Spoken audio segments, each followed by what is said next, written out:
The sermon title this morning, To Paint an Office. To paint an office, and I'm uncomfortable delivering this sermon because it is about my office, and I don't like talking about myself. And a sermon should never be focused on the one delivering it, and the sermon should never be focused on the minister, but on God's people together as an effort to bring the transforming message of the gospel so that we are transformed and that we can go forth from here and transform the world. To try and resemble in our being in the world, in our embodiment, and in the conditions that we try to create in the world to resemble what Jesus spoke about. That should be, I think, the purpose of a sermon. But I will talk about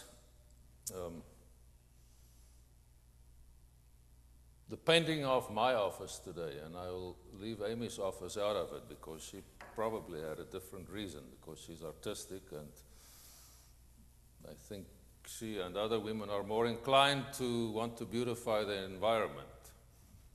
I am not that much bothered by my environment. I like beautiful things, but I tend to put my head down and plow through, no matter where I find myself and in what situation and condition I find myself. Last year in November, I was asked to apply for a position in an absolute beautiful setting, in a wonderful church. You know, it's always a sales job in a church profile, like a minister's profile as well, like all resumes. But I know that I have some knowledge outside the profile of this setting, and I was contacted and asked to apply, and I said, well, I'm not searching, I'm not looking. I don't have any kind of a profile ready. The new profile format for the UCC I find very cumbersome, and we are told we should always have a profile ready. That is sort of a requirement of the conference, but I've registered there, and then I start looking at the questions, and I say, I really must be desperate before I go through all this. But in any case, so they convinced me through, many telephone conversations and email and so forth to at least consider it. And I went for an interview. And it was a good interview. And they said, okay, I should come for the second interview. And that was in January. So January, February was for me an exceptionally tough time. I shared, because I felt the obligation, I shared it with Kristen, with the moderator, and later on with my colleague, with Amy. And eventually, after a lot of thinking, and as a minister, I should say praying as well, praying in my own way, and obviously a lot of conversation with Krista and with MJ as well, I decided to withdraw from that process, and I let them know, no, please, I'm not considering this. And that invitation came at a particularly difficult time for me, because the last 6 months of last year leading into this year was extremely difficult for me. I arrived at that point in my ministry in the congregation where I had to rethink everything. I had to ask the questions in my own interest and in the interest of the church. Is my presence here still beneficial?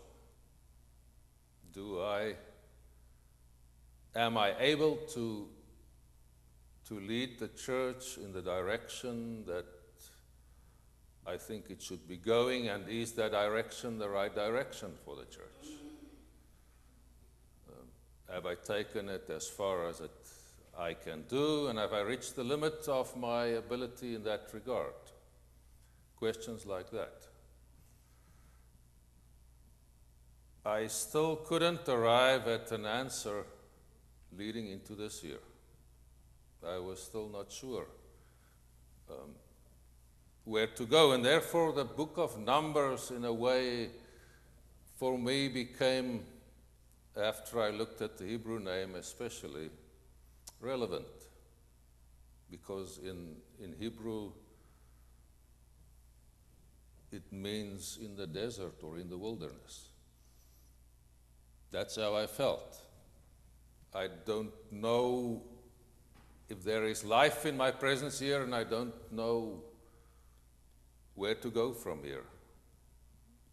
So I took 3 weeks leave this summer. I normally don't take that much leave, but I thought, okay, 3 weeks. And as a sort of a short, abbreviated sabbatical to try and find direction through working, doing hard work like building stone walls. Then I came back from there without any clarity. But I think I lost some weight in the process, which is good. And then, without much else to do in the summer, I embarked on the project of painting of the office, which started way before we actually did the painting. It was through friends in the community, Eric and Lucille, Eric Roth. Some of you know Eric, and Lucille Weimer. Lucille's father was an archaeologist that did work in South Africa, and she lived for 3 years of her childhood. She lived in South Africa, in Cape Town and Johannesburg. So as we saw them in town and at occasions, and those of you who know Lucille, she has a flair for the dramatic. She would talk about South Africa, and we had that common ground. So I saw some of Eric's work. He's a professional photographer, and he's really good.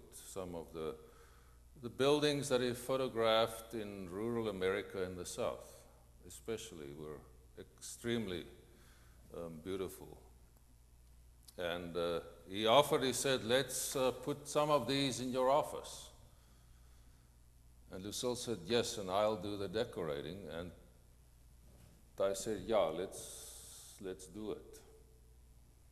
And that started the process. So almost more like not letting them down, I said, all right, let's do this office, because the office wasn't that important to me. But I felt I had to do it for Lucille and for Eric. And then in the process, I thought, okay, let's move my desk out and give Wendy a good desk, because the desk is in any case too big for the office. There's no room for a nice setting where you can sit down and have a good conversation. And there's no room for a table to have a meeting either. Yes, and the valances irritated me. They were flowery and, not really, I think, my style, but that's okay. And the ceiling looked kind of terrible with decades of abuse, but nobody looks at the ceiling, so that's okay. And then the walls and so forth also, where the ice dams did its number on them, didn't look good either, but as I said, it didn't bother me so much. But when they started pointing out all these things to me, I said, yeah, okay, let's look at the office and redo it. I remembered that I think it was at my first visit to Rob, to the Hardys, and Rob showed me his woodwork shop, that he had a stack of old doors there. think about 18 of them that I counted. So I thought, let's take a door and repurpose that and make a desk out of it. And I spoke to Rob and he said, yeah, sure. And the next thing, he sent me an email list with a set of instructions with many products that I've never heard of before. And I thought this was going to be a simple job, but with the expert opinion included, it became quite a project to make that door into the leaf for a desk. So I want to thank Rob for that. And then Amy painted her office in silence, and I wasn't really aware of it. And she did a wonderful job with Dave doing so much work, and I felt bad because I thought we should ask volunteers. So I threw a sort of a Hail Mary pass and said, are there any volunteers for painting? That's not a job that I expect any volunteers to sign up for, but we got 3 souls. Steve Whalen, Dwayne Melling, and Eric Gilbert, who reported for duty. Eric acquired the name of Vincent through the project. So we started painting. And I should say that redoing the office was not a priority for me, but I thought I should do it. Because when I moved in first, I didn't unpack my books. There were about 30 or 40 boxes of books sitting there that I didn't have time to unpack. I had my small collection of books that I would normally use. I think, okay, I can get away with this, with the reading, and the rest the internet will do, and I can buy some new books, so I was covered for that. And then one of the people who needle me frequently about many things suggested, well, you're not staying because your books are not unpacked. So I thought, okay, the first summer, unpack my books, put them in the shelves. And then that same person later on was, okay, you're not decorating your office.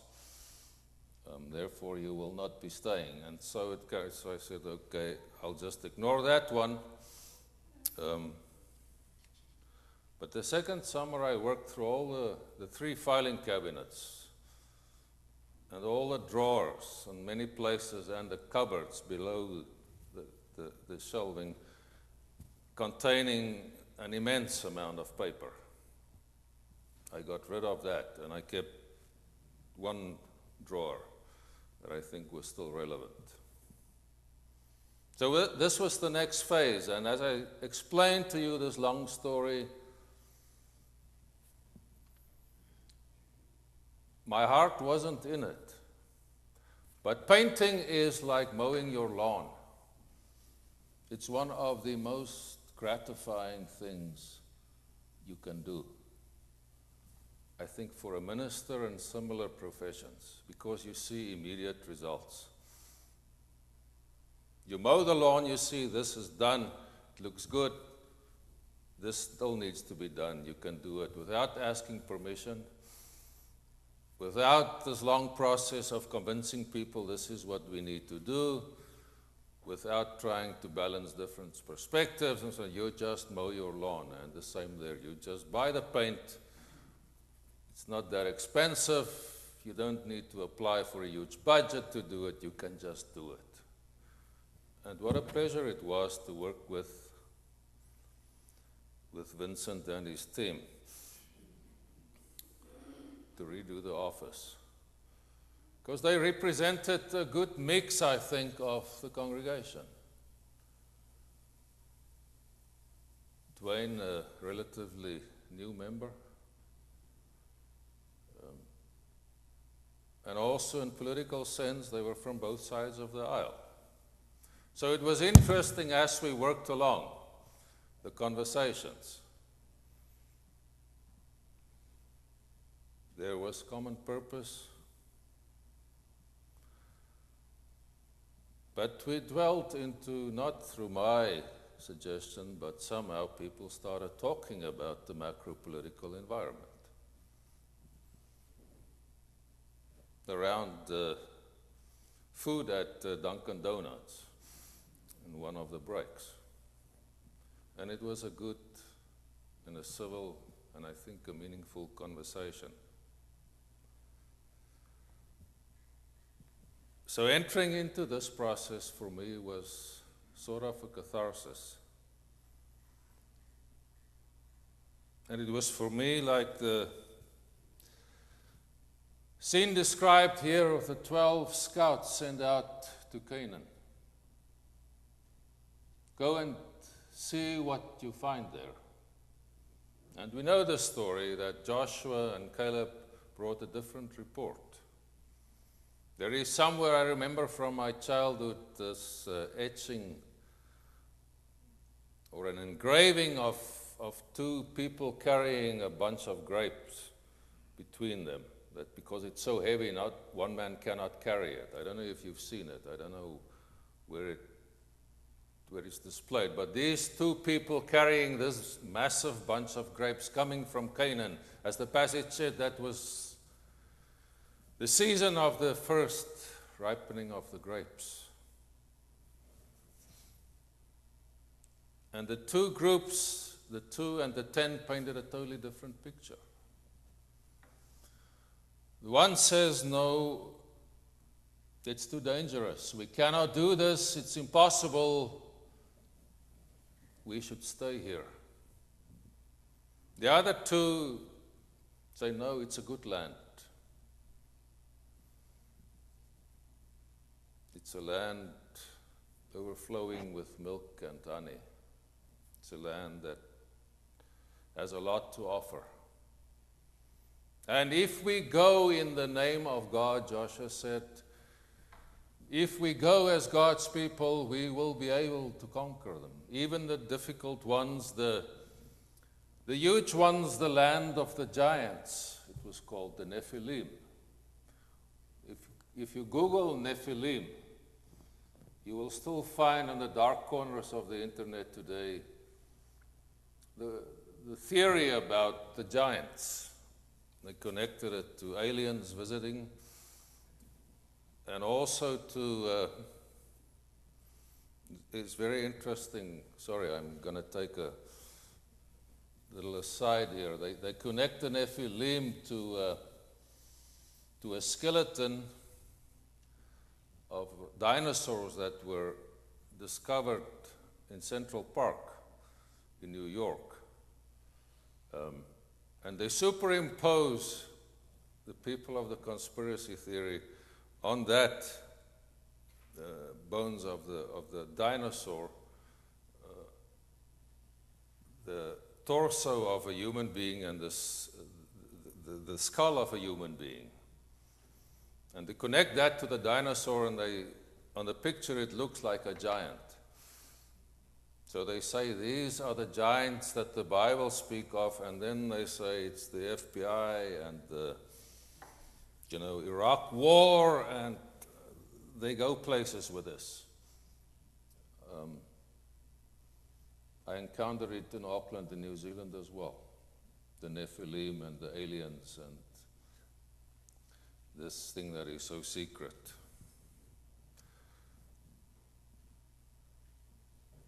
The two perspectives of the land of Canaan. The one say, if we go as God's people, the land will be good. The other one, no, let's stay here. And I don't blame the people who said, let's stay here, because the place that they were was called Kadesh or Barnea, and some places, in some literature, Kadesh Barnea. That was in the vicinity of the modern Petra. Petra, which is in southern Jordan. I don't know whom of you have traveled there. Joe says he's been there. A magnificent place. I've not been there, I've just seen the pictures of it, the photographs. And it's well known not because of the Israelites that supposedly stayed there on the southern tip of the current Israel, but because of the wonderful buildings that were carved out of the rock face, 3 stories high. part of the Nabatean kingdom, the ancient kingdom. There is enough water, relatively speaking. So after you've come from the wilderness or the desert of Zin to Kadesh Barnea, I can understand the Israelites staying there. And many important things on their journey happened there. Aaron died there, Miriam passed away there. This is where the spies were sent from, the scouts, to scout out the new land. To tie this into what I've said in my long introduction,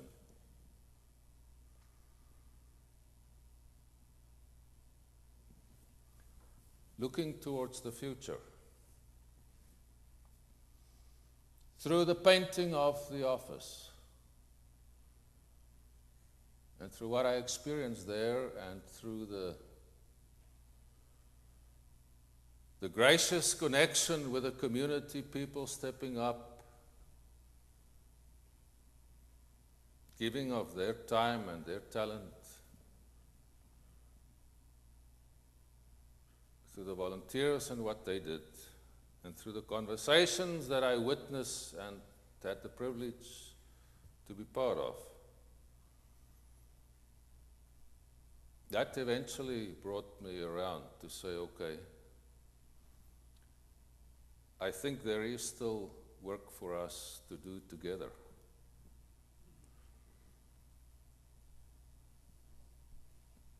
I can see with Joshua and Caleb that land, that promised land, that beloved community, where we embody together God's kingdom. There is still work for us.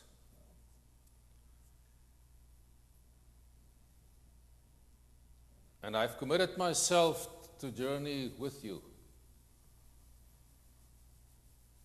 into that future. We have a lot going for us. There is so much goodwill present. There is so much trust and faith and hope present in this community.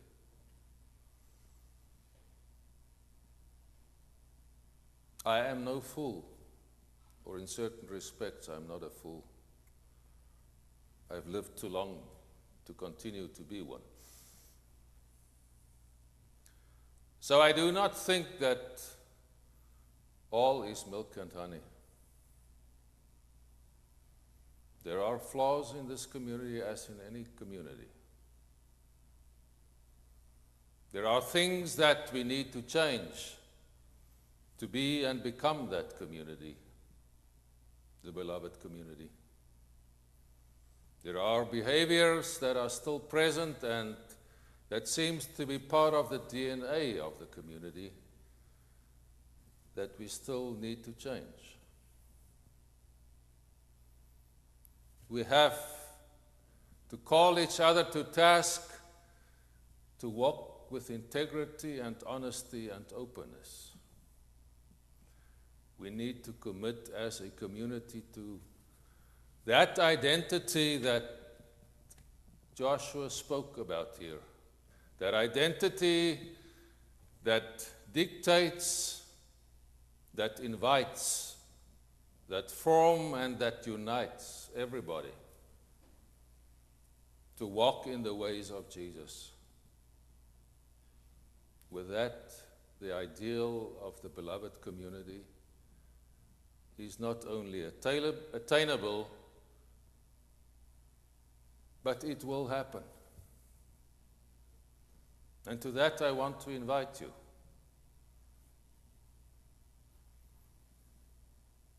The simple process of painting an office